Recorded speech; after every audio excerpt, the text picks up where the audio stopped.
days ago, a Chinese tugboat was spotted dangerously close to Ayungin Shoal. Right where the BRP Sierra Madre, that rusting fortress of Philippine sovereignty, still stands guard.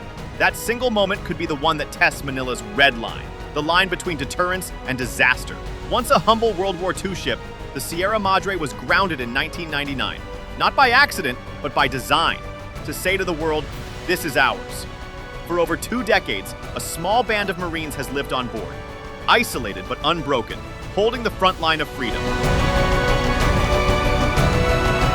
But now, China's movements, tugboats, patrols, and propaganda are part of a bigger game. A gray zone strategy to test Philippine resolve without firing a shot. And Manila's answer? A calculated response. Modernizing its military, strengthening alliances, and drawing power from law, transparency, and truth. Behind it all lies a dangerous question. What happens if Beijing finally crosses the line? Because one reckless act, one towing cable, could trigger military interception, global outrage, and the world's most powerful alliance stepping into the fray. CCJ, 5 o'clock. The stakes aren't just regional, they're global. A confrontation here could shake Southeast Asia, threaten $3 trillion in trade, and redefine the balance between law and power in the modern world. At the heart of it all, the Sierra Madre isn't just a ship. It's a message carved in rust and resolve. Sovereignty endures, even under siege. Its fate will decide not only the Philippines' future, but the credibility of the entire rules-based order in Asia. So today, we're diving deep into the front line of freedom, the rusting fortress that refuses to fall.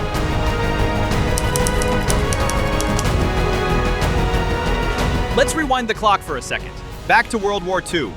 The ship we now know as the BRP Sierra Madre wasn't always Philippine gray. Once wore the stars and stripes. Originally built as a U.S. Navy landing ship, saw action ferrying troops and supplies across the Pacific theater. One of hundreds built for America's island-hopping campaign. After the war, like many battle-scarred veterans, he was retired and eventually transferred to the Philippine Navy in the 1970s. An unassuming move that would later turn this aging vessel into a frontline symbol of defiance. Fast forward to 1999. As Beijing ramped up its island-building campaign across the Spratlys, Manila made a bold, almost cinematic decision: ground the Sierra Madre on Ayungin Shoal. On purpose. No accidents, no storms. It was a message written in steel. This is Philippine territory. We're not backing down. From that moment on, the Sierra Madre became far more than a ship. She turned into a floating flagpole of sovereignty, a living testament to the Philippines' legal and moral claim over its waters under UNCLOS, and later reaffirmed by the 2016 Hague ruling, which invalidated China's sweeping 9-dash line. Every time you see a Philippine Marine standing on that rusted deck, surrounded by endless blue, that's sovereignty made visible. It's Manila saying, we are here, we belong here, and we're staying here. Inside the corroded hull, a handful of soldiers live in Spartan conditions. No air conditioning, limited food, patchy comms. Yet they serve with quiet pride, knowing their very presence keeps Ayungin alive as a living outpost of the Republic. Geographically, the Sierra Madre sits in a location that's pure strategic gold. Ayungin Shoal lies just 105 nautical miles from Palawan, well within the Philippines' exclusive economic zone, but also dangerously close to China's militarized outposts. To the west, only a few dozen nautical miles away, looms Mischief Reef, now bristling with radar towers and missile sites under Chinese control. To the east lies Pagasa Island, a key Philippine-held base. That means the Sierra Madre is effectively the forward guard post, the thin, rusty wall standing between China's expansion and the heart of Philippine territory. The location isn't random, it's tactical, forming a triangle of observation and early warning between Chinese and Philippine positions. Every rotation of troops, every supply drop, is a quiet act of defiance to show the flag right where it matters most. But beyond the charts and maps lies something deeper: the psychological and geopolitical weight of that ship. To remove the Sierra Madre would not just mean losing a strategic outpost, it would deliver a symbolic gut punch to the nation. It would tell the world that Beijing can rewrite the maritime map without firing a single shot. For the soldiers stationed there, it would mean the erasure of years of sacrifice. For the Filipino people, it would be the loss of a piece of national pride. And for the world watching, it would prove that gray zone tactics, Coast Guard blockades, tugboats, and slow encroachment can beat international law through sheer persistence. That's why every time a Chinese vessel drifts too close, every time a resupply mission faces a blockade, the tension is more than tactical, it's existential.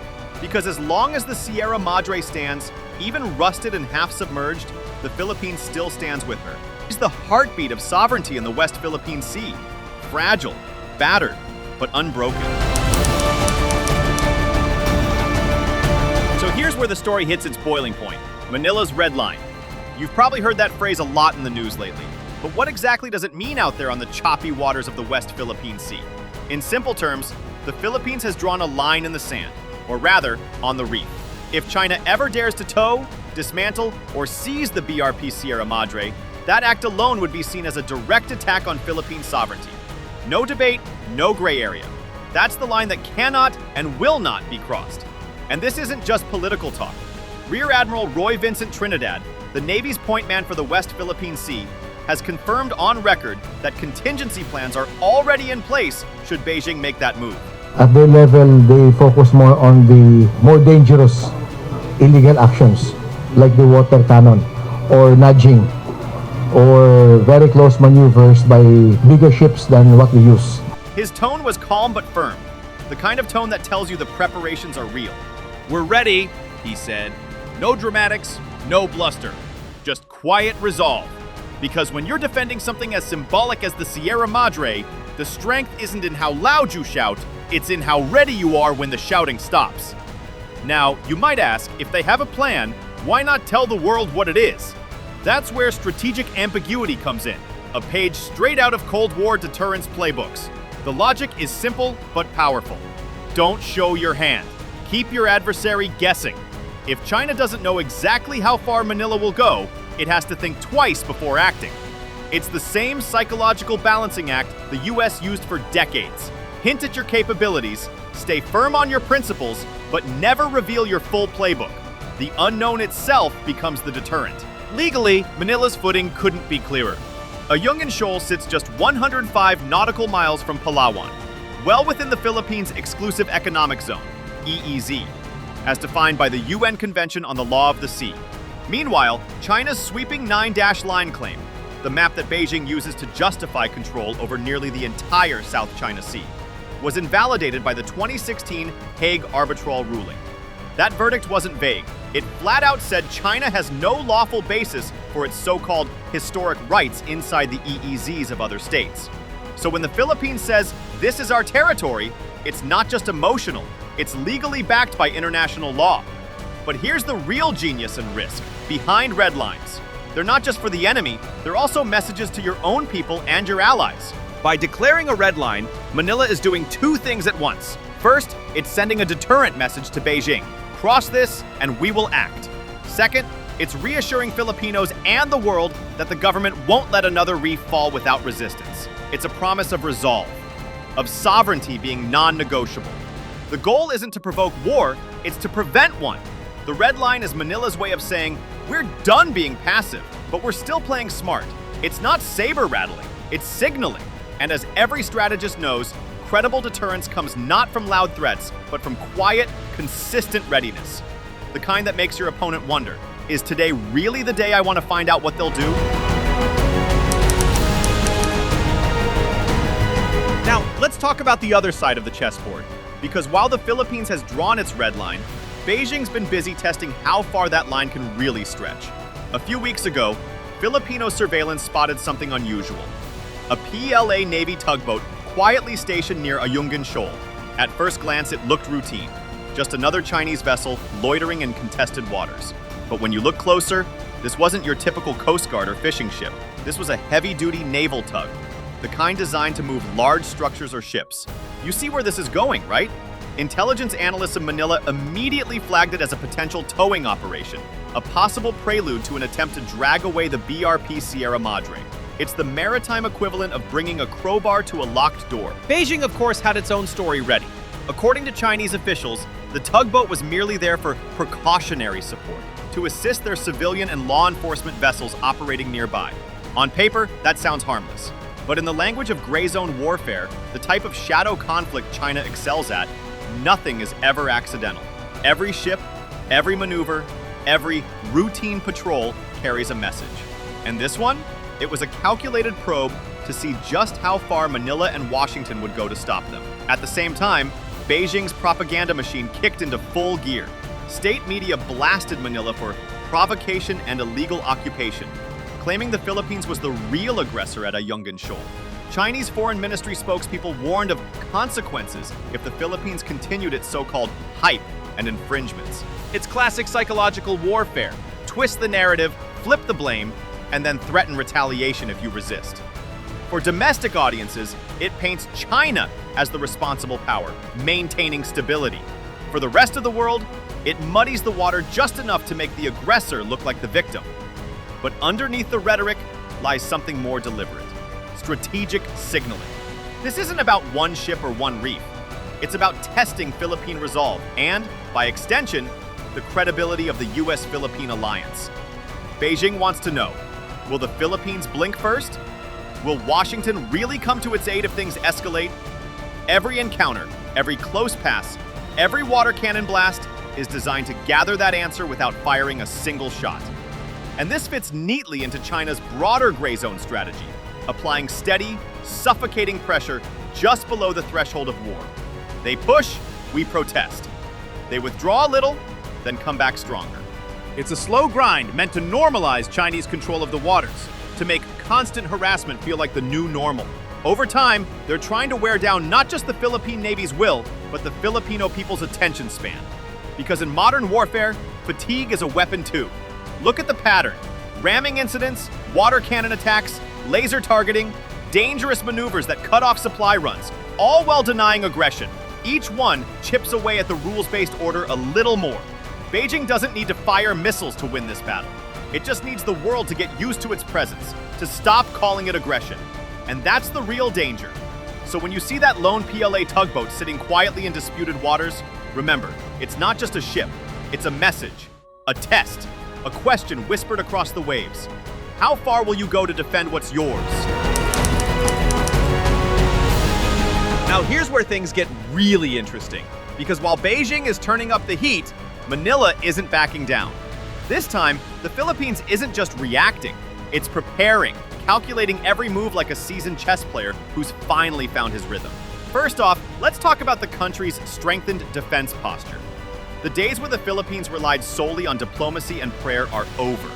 Under the revised AFP modernization program, the government has been quietly upgrading its arsenal, from acquiring shore-based missile systems to improving naval surveillance and air defense capabilities. The Armed Forces of the Philippines, AFP, is no longer just about old ships and hand-me-down planes. It's evolving into a force designed to actually defend, not just deter. And the proof? Just look at the 2025 Balakatan exercises, the biggest joint military drills in Philippine history. We saw live-fire missile tests, amphibious landings, and simulated island defense operations, all done side by side with the US military. For the first time, the message wasn't subtle. We're ready, and we're not alone. But modernization isn't just about weapons, it's also about presence. The Philippine Navy and Coast Guard are now conducting routine patrols across the West Philippine Sea, making sure that no Chinese vessel, no matter how big, can claim unchallenged space. Philippine Air Force planes are flying regular surveillance routes over Ayungin and Scarborough, broadcasting their presence loud and clear on open radio frequencies. And here's the game changer. Manila has quietly integrated US intelligence, surveillance, and reconnaissance, ISR systems, into its operations. That means satellite imaging, drone data, and radar feeds are helping Philippine commanders see what's happening in real time. It's not just David versus Goliath anymore. It's David with a global network watching his back. On the legal and diplomatic front, Manila continues to wield one of its most powerful weapons, the law itself. Every time Beijing tries to twist the narrative, the Philippines hits back by invoking UNCLOS and the 2016 Hague Arbitral ruling, reminding the world that its claim is not just patriotic, it's lawful. And in a masterstroke of strategy, the Philippine government has embraced public transparency as a weapon against Chinese disinformation. Instead of quietly filing diplomatic protests, Manila now releases videos, satellite photos, and Coast Guard footage showing the truth of what's happening at sea. It's a brilliant move. Every clip that goes viral becomes a diplomatic victory. Because in the age of social media, truth itself is deterrence. And let's not forget alliance signaling, arguably the most visible part of this calculated response. The Philippines has been tightening its alignment not just with the United States, but also with Japan and Australia. Joint patrols, shared exercises, and coordinated statements now echo across the Indo-Pacific. Every press conference, every defense meeting ends with the same line. Freedom of navigation and a rules-based order must be upheld. It's not just talk, it's a united front forming before our eyes. So while China flexes its muscles with ships and threats, Manila is building something much more powerful. A web of alliances, capabilities, and credibility. It's a quiet transformation. No bluster, no theatrics, just confidence and clarity.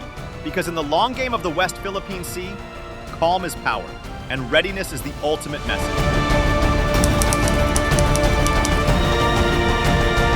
So let's talk about the million-dollar question.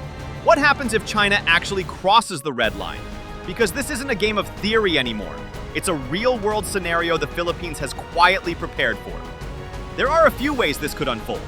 Scenario 1. China sends its tugboats to physically tow the BRP Sierra Madre off Ayungin Shoal, turning the rusting fortress into scrap metal and erasing one of Manila's last outposts in the Spratlys. Scenario 2. A direct seizure. Chinese forces storm aboard under the guise of safety or removal of hazards. Scenario 3. A blockade. Cutting off all resupply missions and starving out the small Filipino garrison on board until surrender is the only option. And if any of these happen, Manila's playbook kicks in. Step 1. Military interception and deterrent deployment. Philippine Navy and Coast Guard vessels would move in, possibly backed by Air Force flyovers. Not to start a war, but to show resolve. Step 2. Diplomatic escalation. Manila would immediately consult allies, invoking the 1951 Mutual Defense Treaty, MDT, with the United States, which obliges Washington to respond if Philippine forces, ships, or aircraft come under armed attack in the South China Sea. Step 3. Media exposure and global mobilization. The Philippines has mastered the art of transparency as defense. Expect immediate release of footage, satellite images, and testimony to rally international outrage and isolate Beijing diplomatically. On the US side, Washington has been crystal clear. Any armed attack on Philippine forces or assets in the South China Sea would trigger MDT obligations. That's not speculation. It's been reaffirmed by both President Biden and the Pentagon in multiple briefings. But here's the nuance. The threshold for intervention remains intentionally ambiguous. The US won't telegraph exactly what it would do, or when. That ambiguity itself is part of the deterrence. It keeps Beijing guessing, balancing pressure without inviting open confrontation. When you strip away the politics, it comes down to rational risk calculus. Manila doesn't want war. The Philippines knows it can't outgun China, but it also knows that appearing weak would invite even more aggression. Meanwhile, Beijing doesn't want open conflict either. It wants control without combat. So both sides operate in this dangerous gray zone of controlled confrontation, each pushing just hard enough to assert dominance, but stopping just short of triggering war. It's a tightrope walk between deterrence and disaster. If China ever succeeds in removing the Sierra Madre, the shockwaves wouldn't stop at Manila Bay. It would rattle every capital in Southeast Asia. Vietnam, Malaysia, Indonesia all have their own maritime disputes with China, and all would see such an act as proof that Beijing's peaceful rise is anything but. Expect them to accelerate their defense upgrades, tighten ties with the US, Japan, and Australia, and coordinate like never before to resist encroachment. In short, one sunken ship could unite half the region. And then there's the economic front. The South China Sea isn't just a patch of contested reefs. It's one of the world's busiest trade routes, carrying over $3 trillion in goods every year. That's the fuel of the global economy: oil, electronics, food, medicine. If this standoff spirals, it's not just fishermen or soldiers at risk. It's the stability of global shipping, insurance rates, and energy supply chains from Tokyo to Los Angeles. But at its core, this isn't just about geography or economics. It's about the battle between law and power. The rusting hull of the BRP Sierra Madre has become a symbol of global defiance, a small nation standing on the strength of international law against the brute weight of a superpower. Every day that ship stays on that reef is proof that principles still matter, that treaties, rulings, and sovereignty aren't just words on paper. This is the ultimate test. Can the rules-based order survive when one country decides it's above the rules? At the end of the day, the BRP Sierra Madre isn't just a ship. It's a message, a declaration carved into corroded steel that says, sovereignty endures, even in rust. For 26 years, that old warship has braved storms, blockades, and threats. Yet it still flies the Philippine flag. Manila's red line policy captures this era perfectly. A balance between deterrence and diplomacy, between restraint and readiness. The Philippines doesn't want to fight, but it refuses to be bullied. Beijing, for its part, is testing limits, measuring responses, and playing the long game. Both sides know one misstep could ignite a regional crisis, yet neither wants to blink first. Rationally, both benefit from restraint. Yet history reminds us that conflicts don't always begin rationally. Sometimes they start with a misjudgment, a shove too far, or a moment of pride mistaken for strength. The outcome at Ayungin Shoal will decide more than who controls a reef. It will shape the future of Philippine defense doctrine, the credibility of the U.S. alliance system, and perhaps even the fate of the entire rules-based maritime order in Asia. Because if a rusting ship can hold the line against a rising superpower, then it's not just metal on coral anymore. It's the heartbeat of a nation, and the world is watching to see if it keeps beating. If you liked the video, do not forget to like, share, and subscribe our channel for deep analysis of contemporary issues.